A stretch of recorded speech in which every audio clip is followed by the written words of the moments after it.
Welcome to another episode of Hamid's podcast. Today we have another exciting entrepreneur. He is the founder and the chairman and MD of KoochieGlobal, a multinational conglomerate that functions across the world. As a brand that have revolutionized the outdoor playground, outdoor fitness and safety flooring industry, he is one to a force to be reckoned with.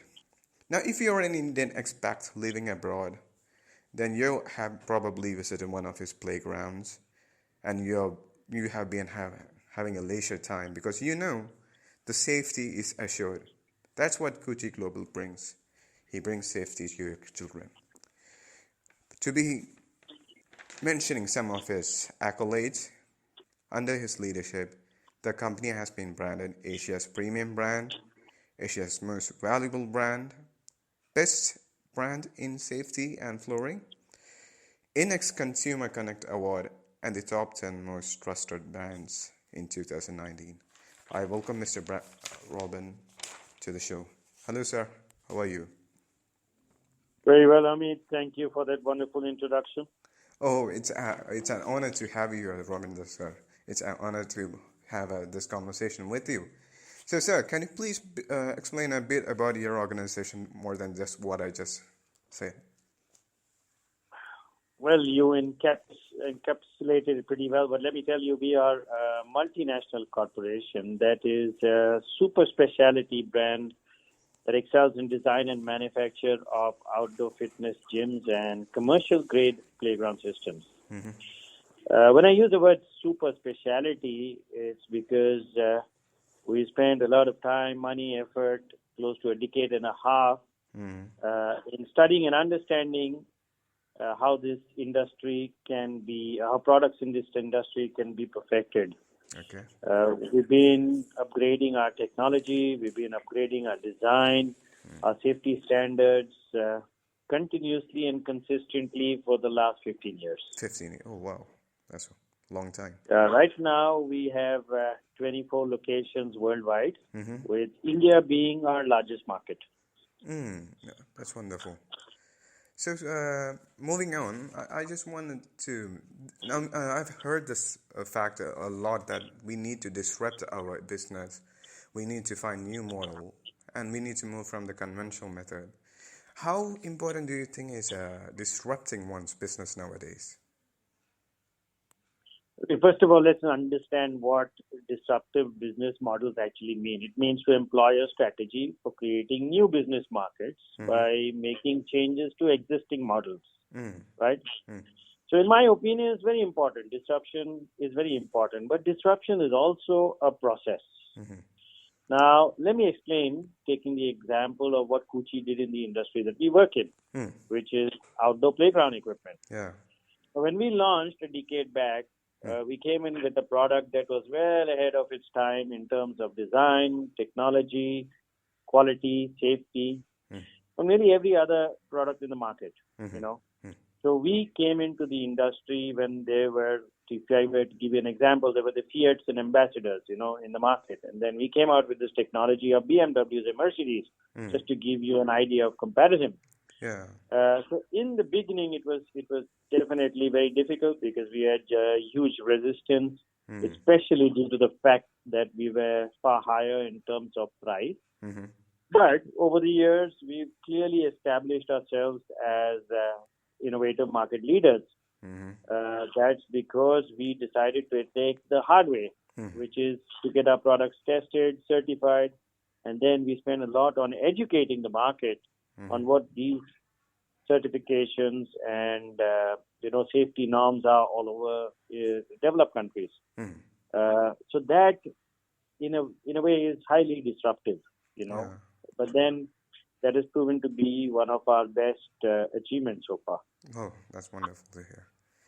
So, sir, despite such an economic slowdown in India, your organization have some major breakthroughs last year. What worked in your favor? How do you plan for such a success? Look, in my opinion, through all my experiences, there's really no shortcut to success. Yeah, Yeah. I wish there was. Yeah. The key is to keep raising and redefining your bar in terms of product technology, design, quality, innovation, Hmm. and all that needs to be backed with service that is, consistently world class. Yeah. Uh, Actually, it's quite a simple recipe, Hmm. but very difficult. Consistent is a very key word which is very difficult to actually implement. But if you can do that, Hmm. then you see good results. True. But True. look, I mean, having said that, the slowdown has affected every business house in the country, including us. True. Oh yeah, really? It doesn't look that way. You you're on a roll. Anyway. Well, I think we've been winning a lot of accolades, Uh-huh. but that doesn't mean it's also your top line and bottom line hitting the numbers that you projected, a year before, the year before that. Yeah, true. So what we have been achieving is a lot of recognition to the brand, the product, True. our leadership, our people, Yeah. our installation. So that's been receiving a lot of good accolades. Mm-hmm. Yeah, and last year has been good for us in that sense. Yeah, true.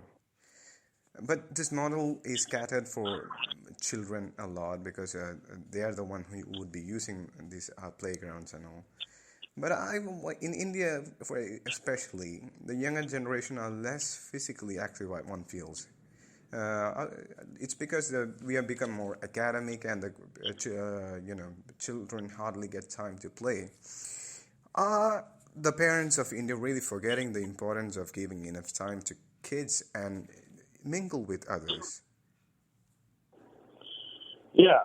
So very pertinent observation there. I mean, Yeah. an alarming number of our children today are overweight and obese, and this number is continuing to grow. Mm-hmm. Obese children are at a very high risk of becoming obese adults, Hmm. placing them at risk of developing chronic diseases such as heart diseases, diabetes, etc. later in their life. Hmm. They're also prone to develop stress, sadness, low self-esteem. Yeah, true. So we live in a digital age. Today children come back home, they plonk themselves on the couch and they're watching their TVs or Hmm. iPads.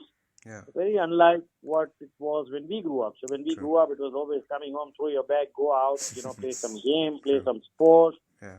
And in the meanwhile, what happens is it also helps develop your social skills Mm. because you're out playing with many children. You're getting physically active, and it's also socially very inspiring. True. Yeah, true.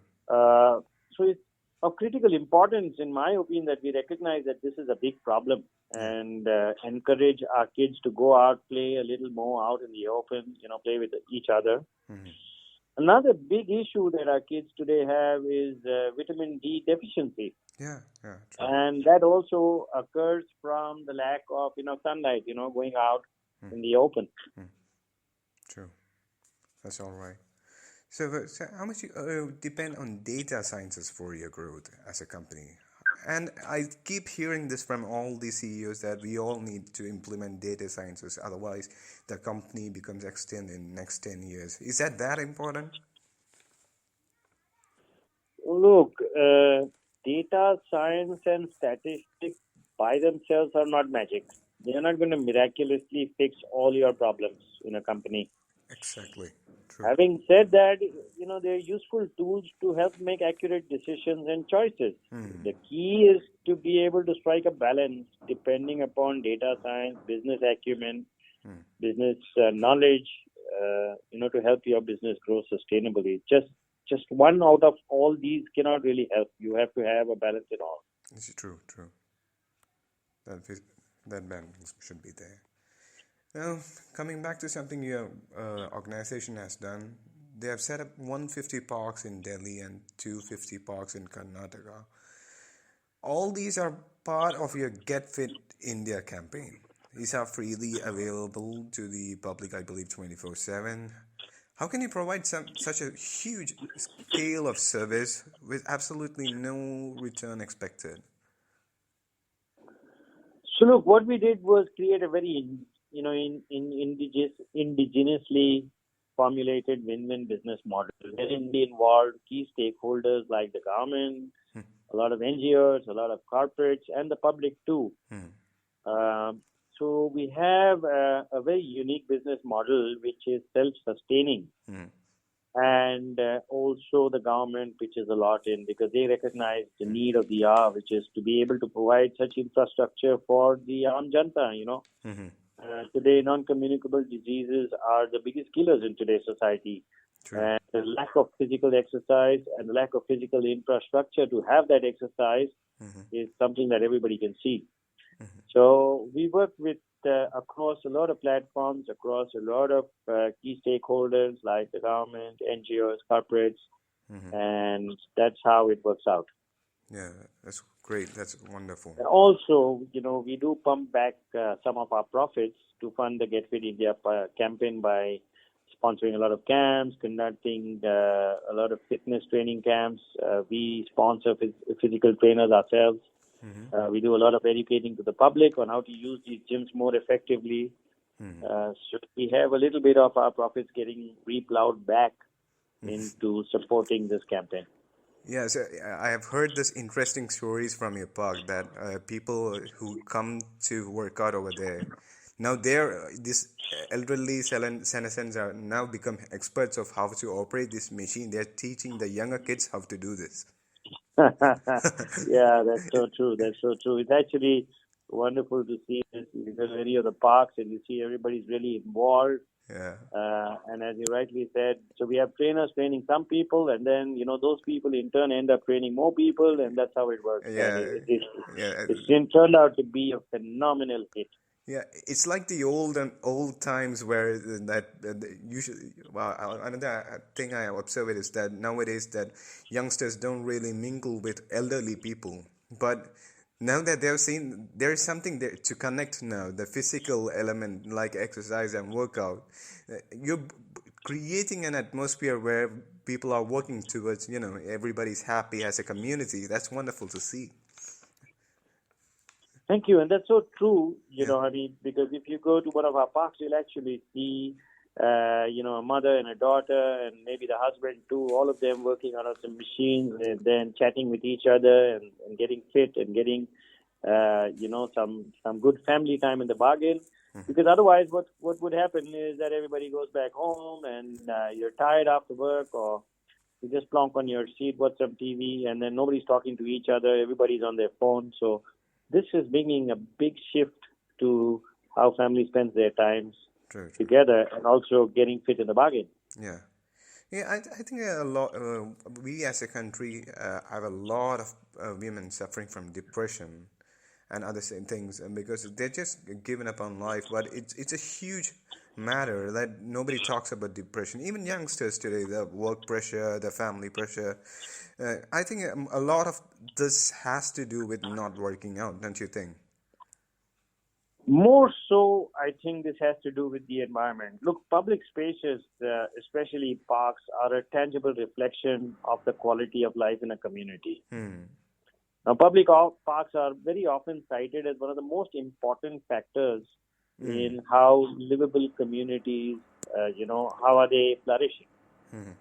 True. Because these areas, they provide gathering places for families and social groups, from all ages, from all sectors, from all status, because the parks don't have barriers and limit access.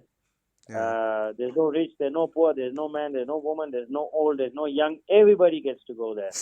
True. So so you are crossing all these barriers and providing this amazing platform for people to come and get together. Yeah. So all over the world, actually, public parks are a very important aspect of one's community and society. True. And that's a great way, as you said, to help people get out, interact, and combat things like depression. Absolutely. Depression, loneliness, these are very, very prevailing issues in today's rat race traffic life that we all live. Yeah, true. I was recently reading an article of yours on the newspaper, and you were saying that, that we may not be able to change our diet, but we can definitely, incorporate exercise. So how much of a foodie are you and how much of workout you do? Okay, so let's first of all address the first part of that statement you just made. Yeah. Now, the reason why I said that is because in India, diet is very culturally challenged. True. People are used to eating gobi parathas, and people are used to eating a lot of rice, and the protein to carb ratio is really skewed. But hey, that's India, that's us, that's how we all grew up, and I don't see that changing. So to try to go to every house and say, look, change that, I think it's a big challenge. Culturally, it's a big challenge. True. Now, non-communicable diseases today, there's only two ways to approach this problem. And this problem is serious. It's a serious problem because it's one of the biggest killers in our society. And the only way to combat that is to get your diet right and get some physical exercise, right? Correct. Yeah. So that's the reason I said it's very important for us to be able to put up infrastructure that is freely and accessible to everybody, to be able to go down the neighborhood to a park next door and have these machines that are safe for them to use and get fit. Coming to the second part of your statement, how regular am I with workouts and how much of a foodie I am? So I'm a little obsessive. So I go to the gym twice a day, once in the morning, once after.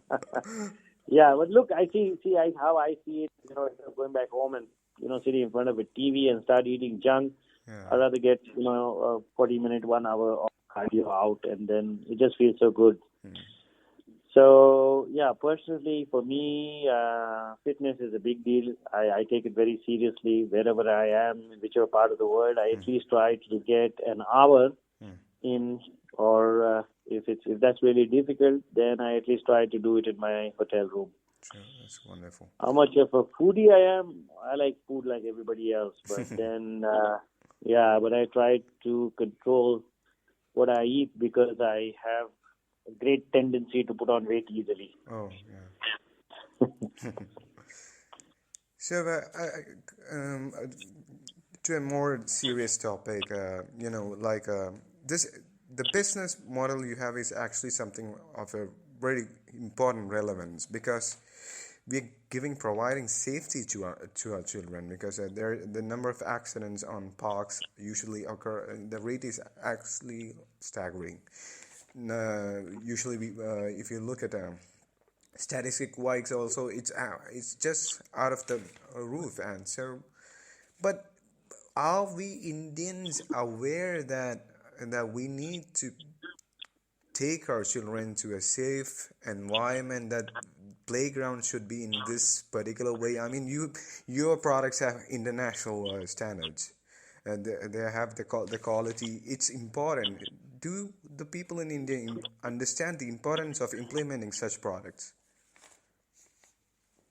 So this has been our largest challenge since we ever started.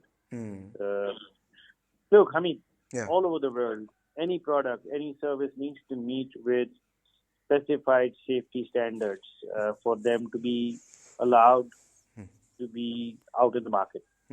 Now, in India, we have safety standards for very, very few products and services. For example, if you pick up a packet of chips, you'll see a FSSAI standard that needs to be met. There's a FSSAI logo there.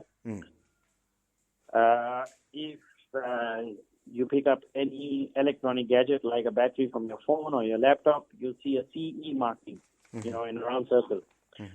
So these are all standards that they really don't talk about quality or design. They simply talk about safety. The CE marking means that electronic product is tested, it's not going to blow up in your hand or your ear while using it. The FSSAI mark on that packet of chips means that it's safe to consume and ingest. Now, the playground industry also has a similar standard all over the world. In Europe, it's called the EN 1176. In America, they have the ASTM standards. Australia and New Zealand took the EN and the ASTM and made it 10x more challenging, and they made it their safety standards. Canada has its own safety standards, and on all these countries, you can't even import a playground equipment that has not been tested and certified, because it involves child safety. Yeah. And the penalties to be paid there if something does go wrong is very, very huge. Now in India, we have this huge challenge that such standards are not mandatory, unlike in the Western countries that I just described. Now, in the absence of mandatory standards, people don't care. They are just trying to buy cheaper products. And most often than never, cheaper products end up to be unsafe products. True. So the last decade and a half, our main objective has been to try and educate key stakeholders like, project owners, architects, specifiers, landscape consultants on the importance of them recommending and implementing the use of safety standards when it comes to outdoor playground equipment. We've attained some success. I wouldn't say none, but there's still a long way to go. And the only way this can happen is, for the government to start looking at this a little seriously and start, implementing standards that are already prevalent in most countries all over the world. True. So, on our previous conversations, I've told you about this book I'm writing, and one of my inductees is called Sana Azam. She has the largest speaking company in the Middle East, and she was saying the importance of communication. How big a tool is communication, and most people, like a suppressed society, they don't progress as an entrepreneur because they don't have the communication skills. Even in India, we have the same problem that people don't, like going to the previous question, that kids are now introverts. They don't quite have this, like we are not supposed to talk to strangers and all. So where is this transition starts? What should we do to make our kids more, improve their communication skills? Look, as human beings, we can't live as islands. It's critical for us to socially be interactive. And as you rightly said, unless you do that, you don't really end up progressing as an entrepreneur or any other professional skill that you would like to take up. Because if you can't communicate, then how are you going to be able to work?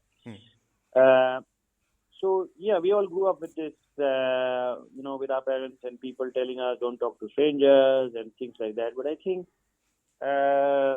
what we have to do is also look at it, broadly. Let's stop looking at it in a very narrow perspective and a narrow mind. I personally would encourage my kids to interact, as much as possible with their peers.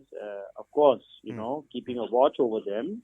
We must be protective of our children, but we should not let paranoia settle in. True. Because that will only defeat a child's confidence, or bring him to be more of an introvert. And in my opinion, all these are critical to a child's growth. So while we need to be safe, we should not really be paranoid, and we really need to encourage our kids to be far more communicative and socially interactive. True. The last question to you, Mr. Roben Dass, is what can we expect of KoochieGlobal in 2020?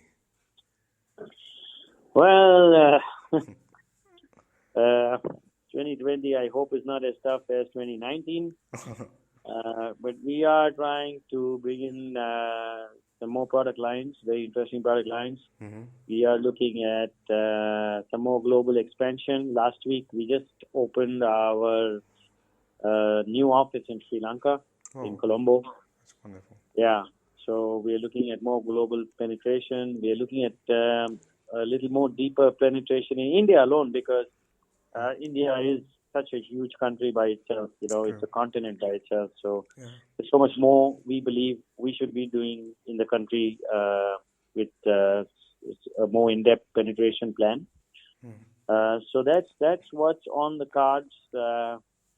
for 2020 for us. Well, Mr. Roben Dass, wishing you and KoochieGlobal all the best.